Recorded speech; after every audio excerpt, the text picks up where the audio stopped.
गाडी घेऊन घ्या तिथून आतमध्ये या ठिकाणी उपस्थित झालेले आहेत त्यांचेही मी या ठिकाणी मनपूर्वक हार्दिक स्वागत करतो।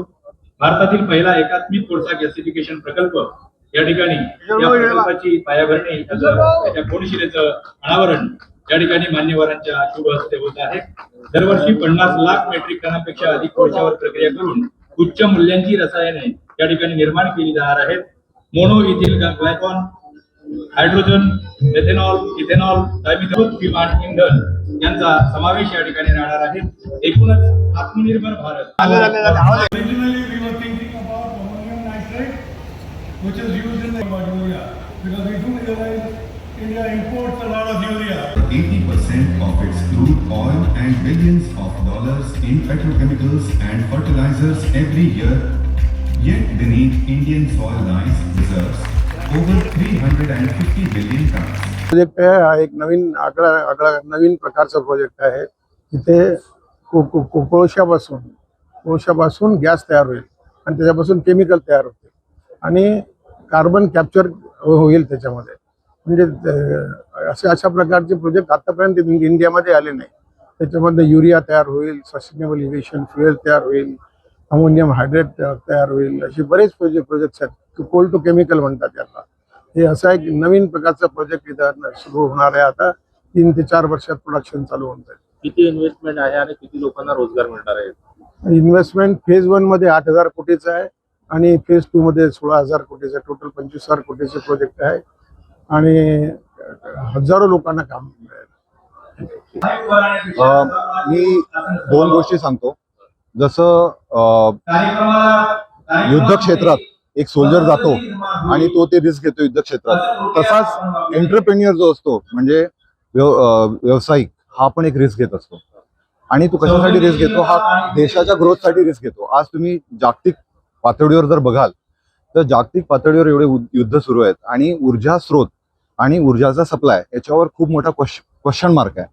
माननीय मोदीजी, माननीय मुख्यमंत्री साहेब यांनी हमेशाच खूप जोर देऊन या ऊर्जा प्रश्नावर उत्तर काढण्यासाठी व्यावसायिकांना हमेशा प्रोत्साहन दिलं आहे। आणि न्यू इरा क्लीनटेक प्रायव्हेट लिमिटेड यांनी जो हा इनिशिएटिव्ह घेतलेला आहे तो इनिशिएटिव्ह म्हणजे लीडरशिप पोझिशनमध्ये घेतलेला आहे। म्हणजे we have started coal to gasification, म्हणजे कोलचं वायुकरण करायचं आणि वायुकरण करून त्याला तुम्ही ऊर्जा निर्मिती करायची, केमिकल निर्मिती करायची, त्यातल्या त्यात कार्बन कॅप्चर सुद्धा करायचं, म्हणजे पोल्युशन सुद्धा नाही करायचं। असा हा एकमेव प्रकल्प आपल्या देशात येत आहे।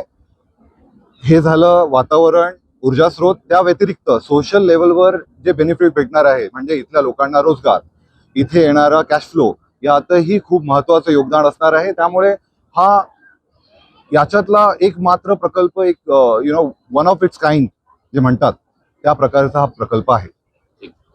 हे दोन्ही प्रोजेक्ट्स केवळ विदर्भाकरता नाही तर भारताकरता गेम चेंजर प्रोजेक्ट्स आहेत। आतापर्यंत आपण कोळसा जाळत होतो, त्यातनं प्रदूषण करत होतो। अनेक वर्षापासून आपल्या देशात चर्चा चालली होती कोल गॅसिफिकेशनची, की ज्याच्यामुळे प्रदूषण होत नाही आणि त्यातनं वेगवेगळे डिरायव्हेटिव्ह तयार होतात। आज त्याचे 7 प्रकल्प एकूण देशामध्ये भारत सरकारने मंजूर केले आहेत। या 7 पैकी 4 प्रकल्प हे आपल्या विदर्भात मंजूर झाले आहेत। त्यातल्या 2 प्रकल्पांचं भूमिपूजन आपण आज या ठिकाणी केलेलं आहे। विशेषतः न्यू इरा क्लीनटेक हा जो प्रोजेक्ट आहे त्या ठिकाणी कोल गॅसिफिकेशन पासून जे काही आवश्यक केमिकल्स आहेत किंवा कार्बन कॅप्चरिंग आहे हे केलं जाणार आहे।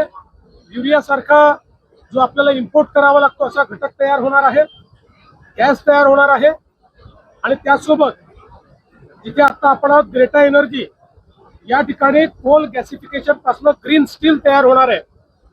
जगाच्या अनेक देशांमध्ये केवळ प्रदूषण न करणाऱ्या प्रक्रियेतनं तयार झालेलं स्टील विकत घेतात, त्याला ग्रीन स्टील म्हणतात।